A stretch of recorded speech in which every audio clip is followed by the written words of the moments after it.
Time Bandits? Time Bandits is a new comic film created by a couple of members of the Monty Python English comedy group. It's a wildly uneven film, long, boring stretches mixed with some truly funny special effects. The premise of the story is charming. A group of dwarves who used to work for God have stolen his map that shows where there are holes in time and space in the universe.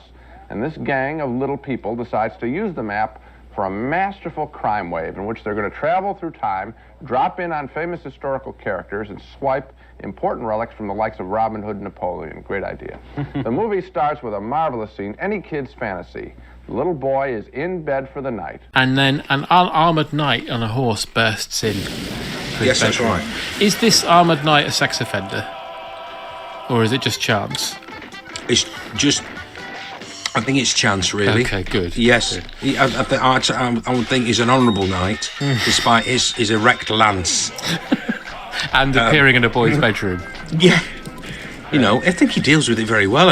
I mean, I would literally have... You'd have had to have plastic coat the bed. Yeah, you would. You would. Yeah.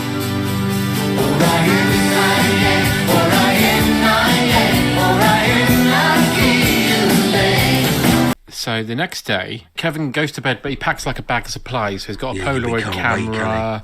He can't believe it's happened, so he's giddy for it to happen again. Yeah, he's thinking a big man's going to come in my room again and shout at me. So the Time Bandits come in. Here they come. So the word to be 7, but they didn't do 7 for the simple reason that they didn't get in trouble with Disney. Oh, of course. That's why.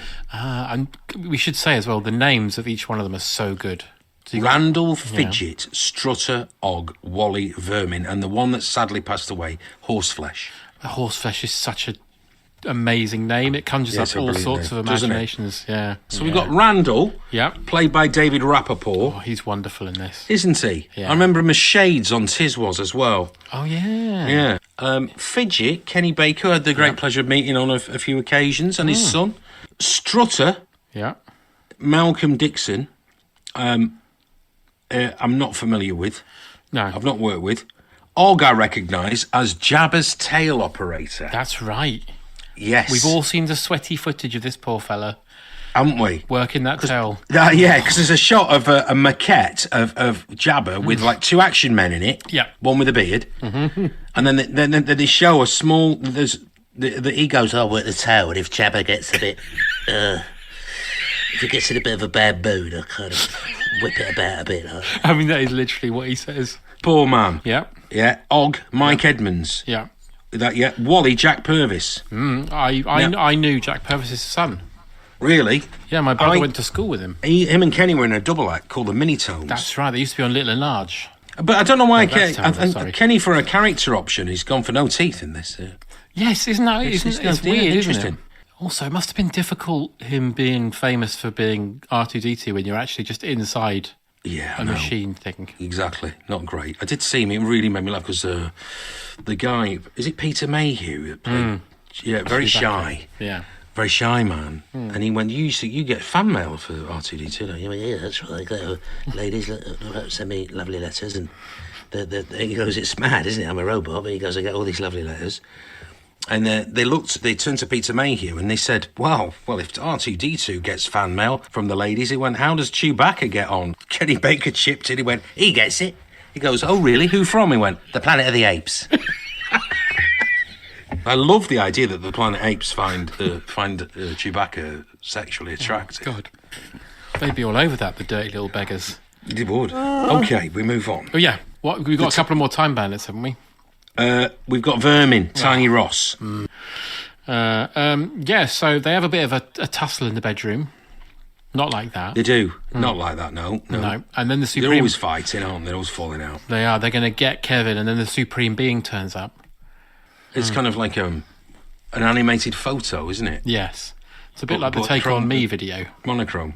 Yeah. It's good, though. That's amazing. So they run away and they find out that the wall pushes. Now, again, as a kid, this fascinated me. I used to kind of try and push my bedroom wall. See if yours would work, Yeah, didn't know. Yeah, no. Similar sort of effect. That kind of happens into Hellraiser a bit, doesn't it? When you open the box, the wall slides, the sliding wall. I mean, this would have been a very different film if... a very different film if Pinhead turned up.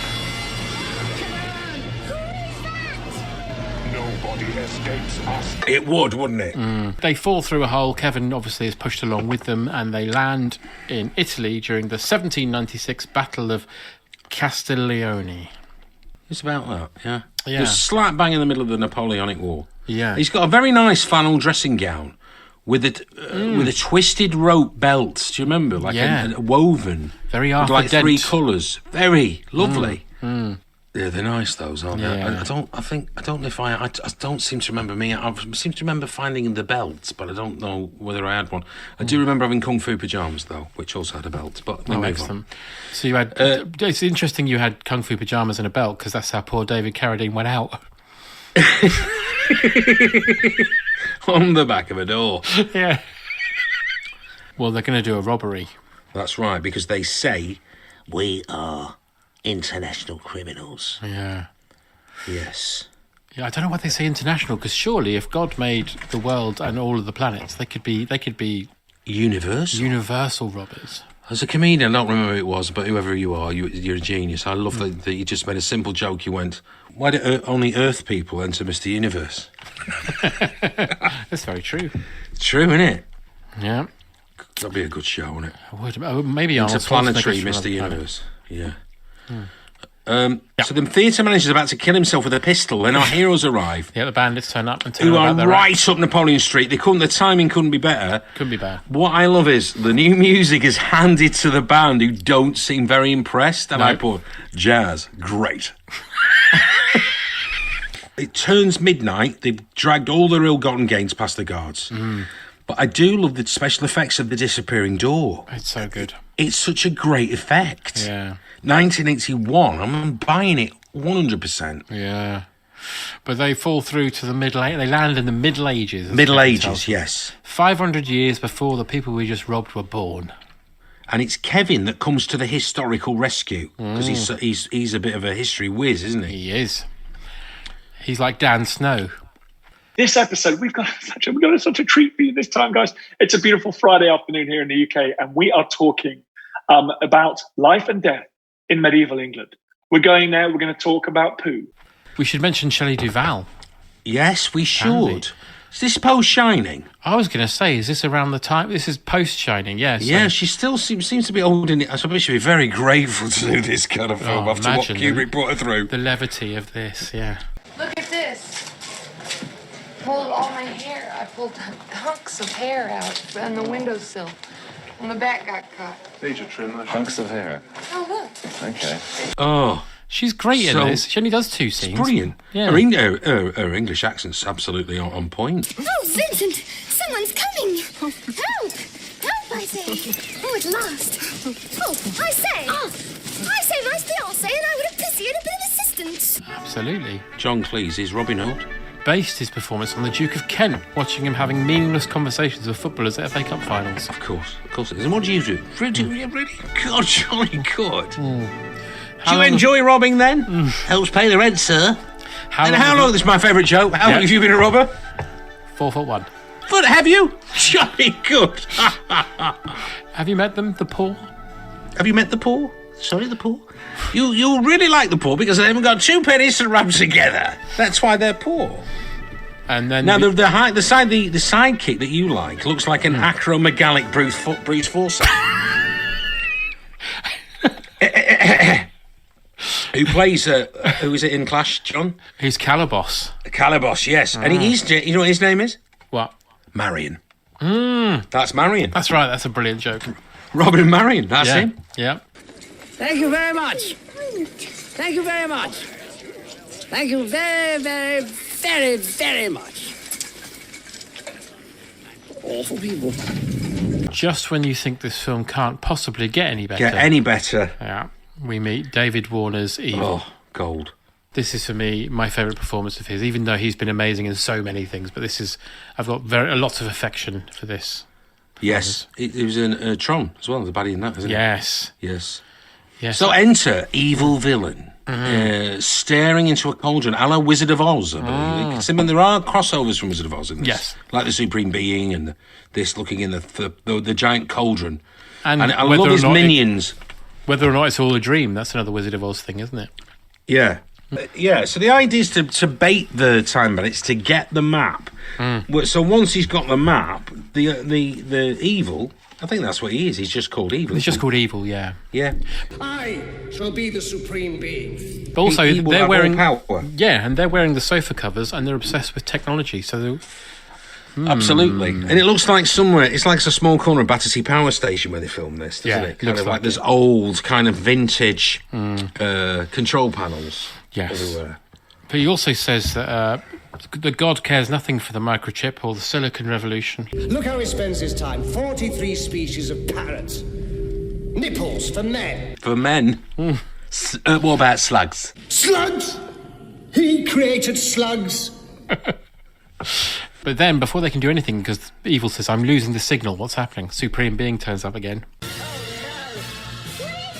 It's him! No tears, please. It's a waste of good suffering. He does again, and then there's two portals appear, don't there? Not one, but two, side by side. Not that one. No, not that one. It's gone. You think, oh no, what's happened? And then, wow. Yeah. Good. This the big part of the film. I was literally like, what? Yeah. What is this? Did you hear the story about this? Yes, I did. It's to coincide with the nearest golf course. Yeah, the Aloha golf course in Morocco. That's it. Yeah, and apparently in the original script, the note said, removing his helmet, he reveals himself to be none other than Sean Connery. Yes, it's just for a laugh. They Or went, an actor of equal but cheaper stature. and he only went and did it. Yeah, apparently the producer, Dennis O... Yes. Yeah, the producer, anyway, was at a golf tournament and asked Connery, and Connery said he'd do it. Okay. Yes. Yeah. Yeah. But he's fighting a Minotaur, and again, when I was a child, this Minotaur scared the shit out of me. Terrifying. Terrifying again. like wearing a dead Terrifying. I cow's like the way head. it's just a bit podgy as well. He's not. He's huge, tall. Huge. It's do you know what I think it is? I think it's Pat Roach. Ah, it would make sense. It could be, couldn't it? It could be. It's a big fella. So this is Babylon, the legendary city of wealth. And it's Agamemnon, the king Agamemnon versus the Minotaur, which is a bit of a play with time and mythology, but we'll forgive that. And that's when Kevin falls from the sky and saved his life. Also, interesting to note, the actor who played Kevin, Craig Warnock, he's another one of those stories you always hear about where he accompanied his brother who was auditioning, That's right, I heard. but they liked him more. Now, Craig, listen, how did you get chosen for the part? Well, I went out with my brother to the audition, and I wasn't really going to go for it because I thought I was too tall. So when my brother went in, I thought I might as well go. Well, that's great. Yeah, do you think they still speak? I hope so. But he also was a keyboard player for These Animal Men. Later on? Yeah, when he grew up. Interesting. A new wave of the new wave band there. But yeah, so Agamemnon brings him back to the city. He holds up the head. The enemy of the people is dead. I love that. The Babylonian horn is blown, and it's a massive crash zoom out to show you the sheer scale of the landscape in Morocco, where time has stood still. But I thought it might have been where they filmed Life of Brian, but it's not. No, it's not. not. That Yeah, was check Tunisia. Yeah, it was. Yeah. So it's Agamemnon and Kevin get the massive horn. Yeah, there is a note here. There is a quick cutaway shot of some extras with the most incredible teeth. And you can see Connery's tattoo. Yes, They haven't you even can. bothered to hide it in this one. I don't mind. And then the banquet begins, and I love this. And all the beasties, the giant beast is brought in to be roasted, and it's split open to reveal a vast amount of plastic fruit. Very plastic pineapples, aren't they? Bouncing Great, downstairs. aren't they? Really, really lightly falling Yeah. plastic variety. And then these little horse dudes come in. It's the bloody Time Bandits, isn't it? It is audacity of the Time Bandits. They steal Agamemnon's crown when he puts his head forward. Yeah, and I always feel really sad for him. I feel very sorry for Kevin now. I think he'd have had a great time. Yeah, but also Agamemnon, because he's met this lovely boy who's going to be his son and heir, and then he just disappears and he never sees him ever again. Well, it's a great vanishing act, and Yeah. they're gone. And then They're it's gone. that I love the way that they linger on that silence. because it's just a bit too long to make you feel uncomfortable. Mm.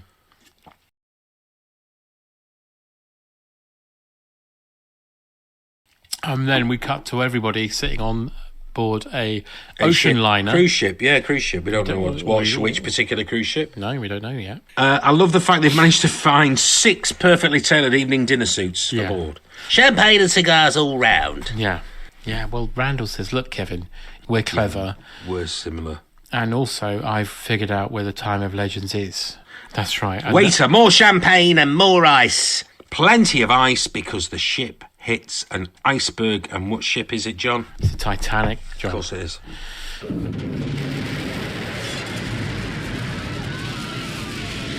I made a note here. This looks like a particularly very uncomfortable day of filming. Oh, God, it looks horrible, it looks doesn't it? horrific. Do you think they've got all the fans on and everything? And simulated sea.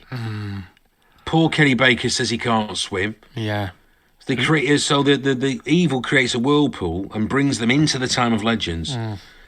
And then we get the next bit that shit me up as a kid, the ogre waking up. Yeah. Oh, I know. So we discover the boat is in fact a hat on a giant that resembles Brian Glover with strange tattoos. It does. And even stranger ears. That's enough. That's enough. That's American Werewolf. He'll change, not just him. Others will too. But I'm very pleased you managed to get that in the fast show, so thank you for that. Oh, I love this. So I've got Brian Glover here. He's a giant. There's a family who resemble Mr. Nosybonk from the TV series Jigsaw are having a row. Yeah. If you look at the little man who's freaking out in there, he's got like a little elephant trunk and big ears. Yes, he has, yeah. I've seen him before somewhere. Do you remember Monty Python's Meaning of Life? Yes. Do you remember Find the Fish? And there's that little green elephant dude just walks up in the background holding a tray. That's that costume. They've used it again in Meaning of Life. I love the fact. I like that callback. That's great. Brilliant, John. Thank you. I was really pleased to spot that. Yeah. But he squashes them anyway and they all die. They go to the fortress entrance, which is like a glass barrier. Yeah, I like the way this is done. This is... do you know where this was filmed? Dungeness Beach. Dungeness, yeah. Yeah. Yes, desolate place. Derek Jarman's house is there, I believe. Oh, is that little cottage that he... Yeah. Yeah. But I love the detail of when they reveal the Fortress of Ultimate Darkness, that the miniaturised characters even walk across the footbridge. Yeah, it's really well done. Yeah, it's lovely. I wonder if they're being pulled in a little bit of paper or something. And our heroes are caged. Not any old cage, though. A cage on the end of a rope swinging above an abyss, just to make things worse for them. I find the jeopardy in this great. It's so good. It simply defies the laws of basic physics. It's a very good scene and quite nerve-wracking. It's a masterful escape, put together in such little time. Yeah, no pun intended. And then they're like, well, let's go. And then Kevin's no, we got to get that map, because if evil has it, it's game over. Exactly. Remember my voice. I do trailers. Go and see this. Don't miss that. The most terrifying thing you ever saw is coming to babysit for you tonight. All right, cut it there. Look, just read what's on the script, will you? What? The script. Other way up. Ready? Yes. Time Bandits can offer you much, much more. It's not the special effects, or flying men, or droids, which makes Time Bandits a unique cinematic... Cinematic! You know, pertaining to the cinema. Cinematic experience, it's the makeup. Yes, folks, you've never seen anything like it. Men made up to look like monsters. Monsters made up to look like men. Look-alike men made up to look different. Different men made up to look alike. You flock to see brief encounters for the special... Close! Close Encounters. Close Encounters, the film. Oh, I never saw it. Well, forget that film. We're on about our film. Time Bandits. The what?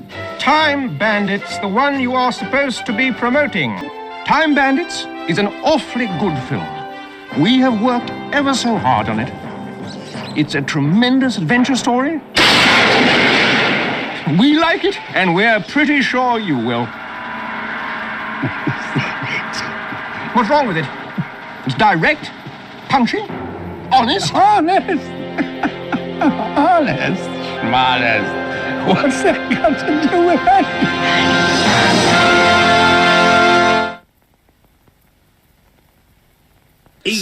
Evil says, Robert, tell me about computers. That's right. And reactors. And he's surprisingly knowledgeable. He loves it. And also, maybe he was like Steve Jobs. Yeah, he was of his time. His original maybe. form. You know what I mean? He might have been. Bill Gates. Or the one, the bearded one that got done over. Oh, Mike was... Mike Wazowski. Who wouldn't From look out... Monsters, Inc. He wouldn't look out of place helping the evil in this, though, would he? No. No. So Robert knows a lot about computers and and Benson's turned into a dog, of course, because he has to mind the map. He does have to mind them up, but he just shows that the evil has the ability to change people into animals as well as kill them and blow them up. And Og grabs the map, so the evil takes the opportunity to turn him into a pig. A sort of pig man. Half pig. A bit like a Beatrix Potter type ballet dancer. Exactly, pig. Yeah. Mrs. Tiggywinkle on skates. So middle class, that, isn't it? Yeah, he's unbelievable. Beatrix Potter ballet. Who could give a fuck? Honestly. Oh my God, it's so posh, isn't it? Oh my God, Miss Tiggywinkle doing a pas de deux. How wonderful. I also wanted to point out as well, by the way, that did you think the evil's costume is a bit inspired by Alien? Yeah, also, Doctor Who Time Lord. Gallifrey kind of, like judicial... bit of that going on. Yes. I thought I could see a bit of that might have been recycled for that. But the actual hat he's got has got like a load of black piping covered in like slime. Yes, it has. Yeah, very much. What's he called? Giger. Exactly, H.R. Yes. Giger, yeah. I make the drawings of the ladies' boobies and the willies. Yes. That's Giger. Yeah, that's him. Yeah. A woman kissing a squid. A mechanical squid. A dick with a mouse. Yeah. 2 sets of teeth penetrating the woman. Well, that's put him to and rights. He looks a bit like Giger. Looks a bit like Klaus Kinski. He does a bit. He does a bit. Yeah. He's that look. That kind. He looks like Klaus Kinski if he dyed his hair black and let himself go. I was going to say, let himself go in a council house with bottles of Newcastle Brown around him and a big ashtray full of fag ends. I can't. Have you seen Klaus Kinski recently? Yeah, he lives over there, but don't go round. He's always in a terrible mood. Yeah, he's always drawing the winkies with the mouths, yes. And the anus with the drawing teeth. these aliens with the sexual parts. It's disgusting. Og's turned into a full pig. He's not just a Beatrix Potter ballet pig. No, he's a working class pig now. Yeah, and then this is when the battle royale comes. Now. Yes. Yeah. First, tanks. Then medieval knights. Cowboys. Then he turns into a spinning machine with the lovely fairground music for the merry-go-round. And this is very Alien when the thing comes out. This is head. total Geiger. The phallus opens out the top of the head. It's totally, and then the pincushion. It's like a giant pumpkin, but very lush. Fabric for like Agamemnon's archers. Yes, pincushion Babylonian thing. Yeah, and just when you think it's all over, evil is reduced suddenly with a. Oh, I love the effect, but there's like a last little pew. Yes, he's reduced to a lump of charcoal. There's a little. Yeah, beautiful. Behold, the Supreme Being, a.k.a. Ralph Richardson. Great casting. Amazing. Maybe. It's just a personification of British bureaucracy, I think. So just brilliantly laid back, underplayed performance where it's very natural. Is the pig with you?